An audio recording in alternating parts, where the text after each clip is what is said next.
rata-rata minimumnya atau rata-rata saja kita ingin memberi indeks per anak, per ibu hamil itu Rp10.000 per hari, kurang lebih. Kita ingin 15.000, tapi kondisi anggaran mungkin 10.000 kita hitung untuk daerah-daerah itu cukup bermutu dan bergizi. Presiden Prabowo mengumumkan biaya makan bergizi gratis sebesar Rp10.000 per hari dari sebelumnya dialokasikan Rp15.000 per porsi. Keputusan diambil dengan mempertimbangkan keterbatasan APBN 2025. Sebelumnya, program makan bergizi gratis yang jadi andalan Prabowo Gibran dipastikan tetap Rp15.000 per porsi. Hampir sama seperti kemarin yang ada di Sentul. Sama ya? Sama, 14.900. Nanti ini kan berjalan sampai Oktober, tiap hari menunya beda. Nah, ini kita pastikan sekali lagi kosnya di antara 15 ribuan itu. Program makan bergizi gratis telah diuji coba di sejumlah daerah. Saat uji coba di Solo dengan harga Rp14.900 per porsi, menu yang didapat ada nasi putih, sayur cah sawi, ayam goreng, pisang, dan susu. Wapres Gibran juga sempat meninjau uji coba makan bergizi gratis di Sekolah Dasar Negeri 1 Palangkaraya, Kalimantan Tengah, 5 November lalu. Menu yang dibagikan saat itu berisi nasi, sayur oseng, ayam goreng, pisang, telur, serta susu kotak. Lalu, apa menu makanan yang bisa didapat dengan harga Rp10.000 per porsi? Kira-kira kalau harga makanan Rp10.000 ini kira-kira udah dapat makanan apa aja ya? Langsung aja kita coba. Ini ya Bu ya, udah dapat. Nah, saudara, ini udah dapat 2 versi nih. Ini aku tunjukin ya.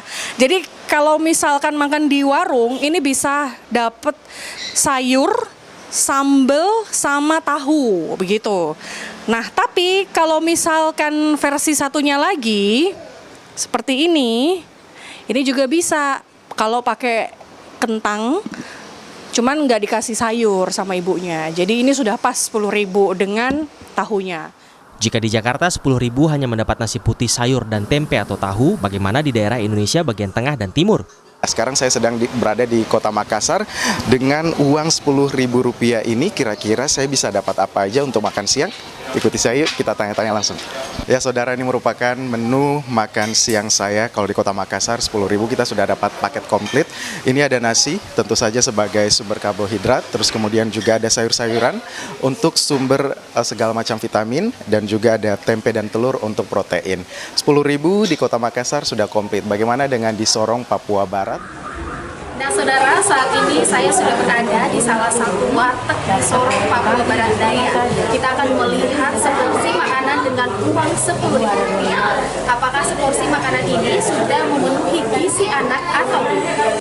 Nah saudara, ini seporsi makanan dengan harga Rp10.000 di warteg, salah satu warteg di Sorong, Papua Barat Daya.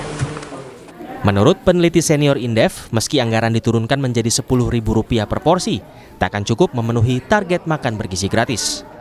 Dan ini saya khawatir kalau dengan anggaran Rp10.000 itu tidak akan cukup untuk menyediakan program sebesar ini. Apalagi kita tahu ada sekitar 30.000 titik layanan dengan ada katakanlah 1.3 ahli gizi, 46 juru masak, dan 1 manajer, maka tentu saja itu membutuhkan anggaran yang jauh lebih besar ya. Dan kalau kita lihat tadi, komposisinya, gizinya itu terdiri dari kombinasi bisa ayam, garis miring telur, nasi, sayur, dan susu. Nah ini kalau kita bedah lagi, mungkin semurah-murahnya yang tadi juga dicontohkan, itu rasanya untuk gizi yang berbasis hewani, rasanya Rp10.000 masih kurang ya. Baik. Anggaran makan bergizi gratis telah dimasukkan dalam APBN tahun 2025. Besarannya adalah Rp71 triliun. Menurut Badan Gizi Nasional, seluruh program ini akan membutuhkan sekitar Rp400 triliun. Di tahun pertamanya, program yang menyedot anggaran Rp71 triliun memiliki target memberikan makanan bergizi kepada 82,9 juta anak Indonesia. Presiden Prabowo Subianto menegaskan ke Kabinet Merah Putih untuk mendukung kelangsungan program makan bergizi gratis. Saat rapat Kabinet Perdana 23 Oktober lalu, Presiden bahkan meminta menteri yang tak setuju dengan program tersebut keluar dari pemerintahannya. Tim Liputan, Kompas TV.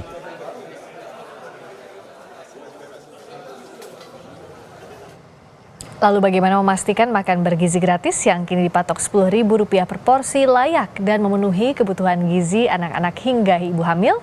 Kita tanyakan langsung kepada juru bicara Kantor Komunikasi Kepresidenan, Dede Prayudi. Sudah hadir juga Wakil Ketua Komisi 10 Fraksi PDI Perjuangan, Maria Yohana Esti. Selamat malam Mas Uki, Bu Esti. Selamat malam Mbak Priska, Ibu Esti. Selamat malam, saya ke Mas Uki dulu. Jadi sampai turun akhirnya ke 10.000, itu kendala budget seperti apa? Dan apakah ini sudah bisa jadi solusi? Artinya solusinya itu bisa mencakup juga kualitas dari anggaran untuk per porsi makan bergizi gratis ini? Ya, yang pertama-tama harus ditekankan adalah ada tiga kondisi wajib yang harus dipenuhi dan tidak bisa ditawar-tawar. Yang pertama adalah kecukupan gizi. Jadi di sini sudah ditakar ya, kalori minimal 600 sampai dengan 700. Lalu juga ada karbohidrat misalnya, lalu juga ada protein, dan Pak Prabowo juga telah menginstruksikan agar di sana harus ada yodium dan juga zat besi. Itu ya, kecukupan gizi dan juga pendidikan dan juga literasi tentang gizi. Yang kedua adalah higienitas, dan yang ketiga adalah tata kelola limbah yang berkelanjutan. Nah, pada awalnya kita tetapkan di 15.000 karena Indonesia baru saja bergabung dengan yang disebut School Meal Coalition di bawah UNICEF atau sebuah agensi perserikatan bangsa-bangsa. Nah, di sana memang ditetapkan itu 15.000 atau $1 ya, $1 per hari per anak. Nah, setelah menjalani uji coba sekitar 10 bulan, maka di sini dapat kita temukan atau kami temukan itu cara-cara untuk meningkatkan efisiensi. Jadi tidak ada anggaran yang diturunkan, tetap 71 triliun seperti yang sudah disepakati oleh kawan-kawan di DPR. Akan tetapi setelah kami melalui serangkaian uji coba ya, kemudian kami menemukan cara-cara efisiensi. Nah, ini cara efisiensinya misalnya seperti apa? Nah, tadi saya sudah melihat ya, kawan-kawan dari Kompas TV ya, melakukan tanya jawab dengan rumah makan, atau kalau yang saya sangka ini adalah warung Tegal ya, warteg. Ya, ya. warteg, betul. Nah, ini kan 10.000 dapat kalau apa? misalnya ini kan juga di sana sudah membayar keuntungan buat si pedagang. Kita juga sudah membayar misalnya biaya kebersihan atau biaya keamanan untuk si pedagang. Kita juga sudah membayar keuntungan ya dari si pedagang bahan baku di pengecer. Kita juga sudah membayar keuntungan dari si pedagang bahan baku di pengepul atau pasar induk. Misalnya baru kita berbicara ke penyediaan bahan baku, yaitu petani, yaitu nelayan, yaitu pekebun misalnya. Dalam konsep program makan bergizi gratis ini, kami membuat sebuah ekosistem yang langsung melekatkan simpul-simpulnya dari petani misalnya. Ini kita langsung dari petani ini disuplai ke sebuah dapur umum yang disebut unit layanan. Jadi unit layanan ini langsung setiap hari memesan dalam jumlah besar ke para petani, para pekebun, dan juga para nelayan. Nah, dari sana di makanannya diolah ya, memenuhi prinsip higienitas tadi, baru kemudian untuk anak-anak sekolah didistribusikan melalui sekolah-sekolah, untuk anak-anak balita maupun ibu hamil didistribusikan melalui posyandu-posyandu. Nah, nanti akan terjadi aktivasi besar-besaran posyandu di seluruh Indonesia. Jadi tidak ada yang dikurangi soal gizi, tidak ada yang dikurangi soal kualitas. Justru ini adalah sebuah kabar baik bahwa uji coba yang dilakukan itu telah membuka cara-cara baru untuk meningkatkan efisiensi. Nah, sekarang memang sedang digodok ya, kira-kira kalaupun ada selisih ini untuk diapakan. Apakah misalnya ini kan tahun pertama ditargetkan itu 40% dari 82 juta penerima manfaat, nanti di 2029 kan 82 juta. Di tahun pertama itu ditargetkan 40% penerima manfaat. Apakah ini yang diperbanyak atau apa? Nah, ini tim pemerintah sedang menggodoknya. Demikian, Mbak Priska. Bu Esti, dengan skema yang tadi dijelaskan oleh Mas Uki, apakah DPR melihat bahwa efisiensi ini adalah kabar baik untuk program makan bergizi gratis? Ya, yang pertama saya harus menyampaikan bahwa dari keseluruhan jumlah target 82 juta itu akan dilaksanakan terlebih dahulu di tahun 2025 untuk 40 juta. Yang kemudian kalau kita hitung dari 71 triliun itu, Mas Uki, 40 juta ini tidak akan sampai 1 tahun kalau kita berbicara 10.000. Ini yang harus kita perhitungkan terlebih dahulu. 40 juta kali 10.000 dengan dana tersedia 71 triliun itu kira-kira mungkin hanya sampai dengan 200 hari itu maksimal. 200 hari dengan angka A10.000. Nah, yang menjadi pertanyaan kita adalah bagaimana kemudian hari-hari yang lain untuk 40.000 belum untuk semua. Berikutnya kita juga mempertimbangkan ternyata di luar anggaran yang disediakan di APBN ini yang harus diperjelas. Ada Permendagri terkait dengan penyusunan APBD. Di dalam APBD 2025 itu diminta supaya daerah menyiapkan anggaran pendamping untuk makanan bergizi ini. Ini juga harus jelas. Bagaimana kemudian dengan anggaran yang dari APBD, apakah untuk memenuhi supaya 80 juta terselesaikan atau 40 juta tadi kemudian disiapkan anggaran dari APBD untuk mencapai angka 15.000. Ini harus di-clearkan dulu. Karena daerah juga kemudian menyampaikan kepada kami di mana 2025 sebenarnya anggaran sudah ditetapkan, kemudian terjadi perubahan untuk memasukkan angka termasuk daerah istimewa Yogyakarta 2,5% dari PAD itu diambilkan anggaran sebagai dana pendamping. Nah, Mas Uki tadi belum menyampaikan anggaran yang dari daerah itu mau dikemanakan. Nah, masuk untuk menambah juta atau untuk kemudian menambahkan 10.000 menjadi 12.000 atau seperti apa? Ini untuk clear dulu karena daerah juga menyampaikan kepada kami itu, Mbak Friska. Baik, silakan dikelirkan Mas Uki. Anggaran dari APBD ini untuk apa? Untuk pos yang mana untuk makan bergizi gratis ini? Ya, jadi untuk makan bergizi gratis ini kan penyalurannya itu ada beberapa skema ya. Skema yang pertama yang tadi saya katakan ya, yaitu negara membangun semacam dapur umum yang kami sebut unit layanan di beberapa daerah di Indonesia, yang dimana satu unit layanan ini untuk melayani sebesar 3.000 sampai dengan 3.500 porsi makan atau 3.000 sampai 3.500 anak per hari, kurang lebih seperti itu ya. Namun ada daerah-daerah yang memang atau titik-titik ya yang memang ditemukan itu memang harus dibuat di sekolah-sekolah. Lalu ada juga ya yang dimana sekolah-sekolah bahkan tidak bisa menyediakan atau dibuatkan dapur umum gitu. Jadi memang idealnya program makan bergizi gratis ini memang dibuat sentralistis sekali lagi. Namun kemudian beberapa daerah termasuk Kaltara ya, termasuk juga Yogyakarta dan kemarin juga ada beberapa daerah di Jawa Barat menawarkan bantuan, dan pada akhirnya kami sepakat untuk membuka opsi skema kedua di mana pemerintah daerah itu terlibat untuk penyaluran program makan bergizi gratis ini, misalnya dengan menyediakan tempat untuk membuka unit layanan gitu kurang lebih. Jadi apabila memang pemerintah daerah berkontribusi ya untuk program makan bergizi gratis yang mana itu dianggarkan oleh pemerintah daerah, ini kaitannya bukan untuk pembiayaan makanannya itu sendiri, tapi lebih kepada infrastruktur pendukung ya, seperti unit layanannya sendiri, bangunannya dan lain-lain. Kurang lebih demikian, Mbak Friska dan Mbak Ibu. Oke, untuk unit layanan dan juga untuk infrastruktur di daerah, kalau Bu Es lihat skema ini bisakah efektif untuk tadi mempermudah rantai distribusi dan juga produksi makan bergizi gratis di tingkat daerah?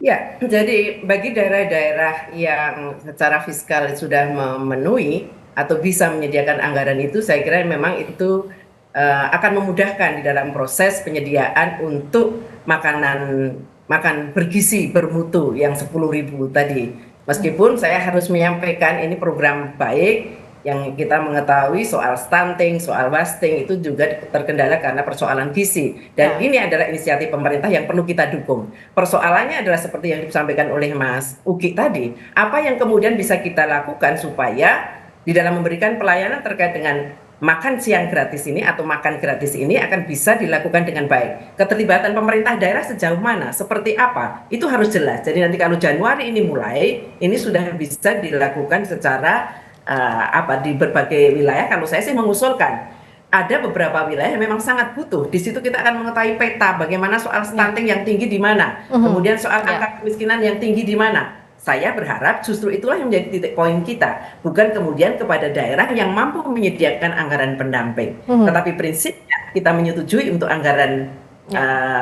makan siang gratis ini bagian dari upaya kita memperbaiki gizi anak-anak kita agar stunting, wasting, termasuk untuk balita, termasuk untuk ibu hamil bisa diselesaikan dengan baik dan secara cepat. Tetapi bagaimanapun juga angka 10.000 ini sebenarnya terlalu kecil. Di Yogyakarta mungkin 10.000 saya bisa makan pakai telur seperti tadi yang dicontohkan. Tetapi bagaimana dengan angka 10.000 di Papua yang kemudian seperti itu? Ini pun harus selesaikan bagaimana tetap dengan gizi yang memadai. Apakah harus kemudian ada subsidi silang dalam arti Jogja cukup 9.000 saja, angka 1.000-nya dibawa ke daerah yang lain, atau seperti apa? Harus ada indikator yang jelas, termasuk indikator harga di masing-masing daerah. Seharusnya tidak bisa sama.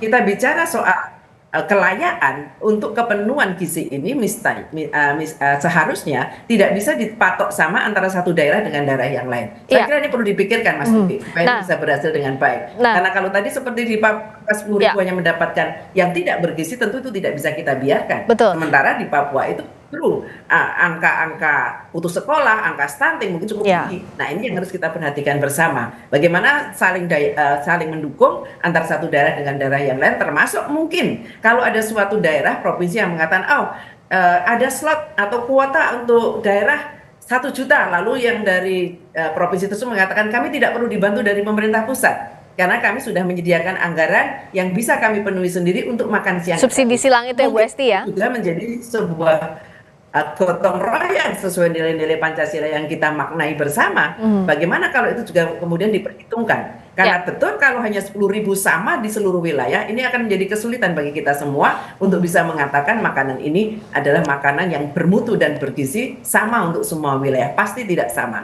Mohon ini dipertimbangkan. Kemudian secara teknis daerah terlibat, daerah kemudian juga diajak bicara untuk bagaimana wilayah-wilayah termasuk daerah-daerah yang sudah cukup mampu tidak perlu kemudian itu diberikan untuk 40 juta yang saat ini kita lalui untuk 2020 ini. Nah, itu Mbak Friska. Baik, betul, setuju Bu Esti. Nah, ini bagaimana Mas Uki? Karena betul tadi bahwa setiap daerah pasti akan berbeda ya, nominal 10.000 akan dapat apa. Sementara untuk makan bergizi gratis ini kan harus ada proteinnya. Proteinnya pun tidak mungkin kalau nabati terus, harus ada hewaninya. Lalu juga sayur mayur, karbohidrat itu pasti. Nah, skema subsidi silang ini sudahkah diperhatikan dengan baik dan jangan sampai nanti pada praktiknya sebulan 2 bulan berjalan baik tapi lama-lama ada makanan olahan di sana karena harganya jauh lebih murah dan udah termasuk susu belum sih Mas untuk 10.000 itu? Tolong dijelaskan dan bagaimana solusinya? Singkat saja. Oh ya, tadi saya juga Alfa untuk mengatakan bahwa angka 10.000 yang dimaksud oleh Pak Prabowo, Presiden kita, itu adalah angka rata-rata. Tentu saja kita atau kami pemerintah sudah memperhatikan aspek yang kami sebut disparitas regional atau perbedaan harga di antara daerah. Jadi disparitas regional ini mencakup ya, tadi saya sudah katakan perbedaan harga juga perbedaan menu. Jadi misalnya untuk kebutuhan karbohidrat saja misalnya ya, di Papua itu akan disajikan pemenuh kebutuhan karbohidrat itu adalah sagu. Nah, ini akan memperkecil lagi ya, menekan lagi yang namanya anggaran-anggaran apabila kita bandingkan dengan kita memaksakan diri untuk menyajikan karbohidrat dalam bentuk nasi yang bisa saja itu dikirim entah dari Sulawesi, entah dari Jawa dan lain-lain. Jadi betul sekali Ibu Esti bahwa dalam implementasinya nanti ya pemerintah dalam hal ini sangat memperhatikan disparitas regional, perbedaan karakteristik antara masing-masing daerah, termasuk perbedaan harga makanan ya, termasuk juga di sini perbedaan bentuk makanannya itu sendiri. Jadi simpul-simpul di dalam ekosistem ini bersifat kedaerahan. Artinya di sini simpulnya nggak bersifat nasional. Misalnya berasal nanti dari Aceh harus dikirim ke Kalimantan dan lain-lain. Nggak begitu. Inilah yang tadi saya katakan, kita sudah melakukan uji coba. Petani-petani, pekebun dan nelayan yang kami maksud ini adalah petani, pekebun dan nelayan di tempat di mana hasil makanan mereka itu nanti akan disalurkan, dikelola dan disalurkan. Dan ini juga soal tentang subsidi terkait dengan pembiayaan dengan daerah ini masih sedang dibahas antara pemerintah pusat dengan pemerintah daerah yang dalam hal ini oleh Kemendagri ya. Sehingga belum banyak yang bisa saya katakan, tapi semangat gotong royong ini di dalam proses pembahasannya sudah mulai nampak ya. Jadi mungkin kita tunggu saja nanti by akhir Desember, tapi yang jelas disparitas regional termasuk juga asas gotong royong ini bahkan sudah mulai muncul dari inisiatif masing-masing daerah itu sendiri.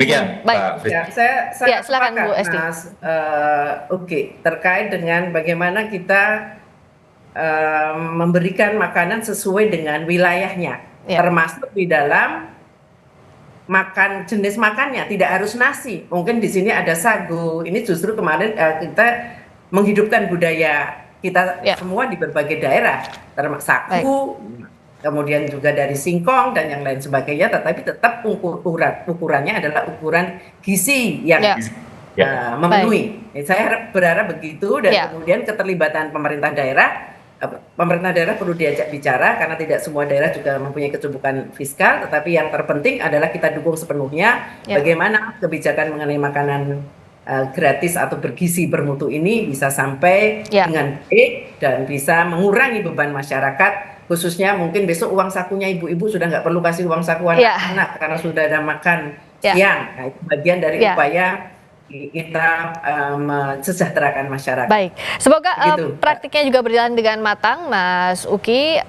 Kita juga berharap bahwa ini sampai ke anak-anak, ibu hamil yang membutuhkan, karena bagaimanapun juga gizi ini adalah yang harus dibenahi untuk menuju Indonesia Emas 2045, dimulai dari gizinya. Nanti praktiknya harus ada koordinasi yang baik antar pemerintah pusat dan pemerintah daerah tentunya. Terima kasih sekali lagi waktunya Mas Dedek Prayudi, juru bicara Kantor Komunikasi Kepresidenan. Terima kasih juga Bu Esti Maria Yohana Esti, Wakil Ketua Komisi 10 Fraksi PDI Perjuangan. Selamat malam.